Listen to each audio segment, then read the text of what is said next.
নমস্কাৰ দৰ্শকসকল, এই মুহূৰ্তত মুখ্যমন্ত্ৰী মহিলা উদ্যমিতা আঁচনিক লৈ গুৰুত্বপূৰ্ণ খবৰ আহি পৰিছে। যিসকল আত্মসহায়ক গোটৰ মহিলাই গছপুলি ৰোপণ কৰিছিল তেওঁলোকে অতি শীঘ্ৰেই লাভ কৰিব 10,000 টকা। অসমৰ মাননীয় মুখ্যমন্ত্ৰী ডাঙৰীয়াই ঘোষণা কৰিছে যে অহা 1 এপ্ৰিল তাৰিখৰ পৰা বিতৰণ কৰা হ'ব মুখ্যমন্ত্ৰী মহিলা উদ্যমিতা আঁচনিৰ 10,000 টকা।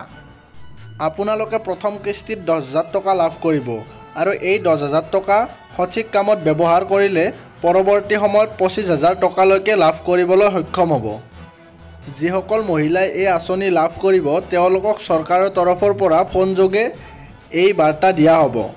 মুখ্যমন্ত্ৰী মহোদয়ে কি ঘোষণা কৰিছিল সেয়া আমি আপোনালোকক দেখুৱাবলৈ চেষ্টা কৰিছোঁ। আত্মসহায়ক গোটৰ বাইদেউসকলে যি 10,000 টকা আঁচনিত ফৰ্ম ফিল-আপ কৰিছিল মুখ্যমন্ত্ৰীৰ মহিলা উদ্যমিতা আঁচনি, এই আঁচনিখনৰো ধন আমি 1 এপ্ৰিল আজিৰ পৰা 12 দিন পিছৰ পৰা আমি বিলোৱা আৰম্ভ কৰিম।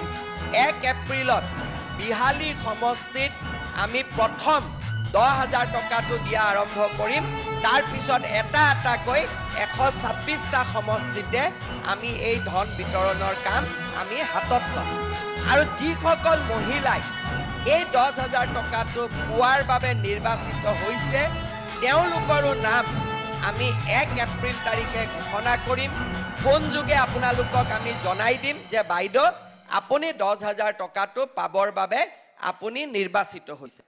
এই 10,000 টকাটো পোৱাৰ পিছত যিসকলে এই 10,000 টকাটো ভালকৈ খৰচ কৰিব ভৱিষ্যতে তেওঁলোকক আমি আৰু 25,000 টকা বেংকৰ পৰা 12,500 চৰকাৰৰ পৰা 12,500 টকা দিয়াৰ আমি ব্যৱস্থা কৰিম। অৰ্থাৎ 2,000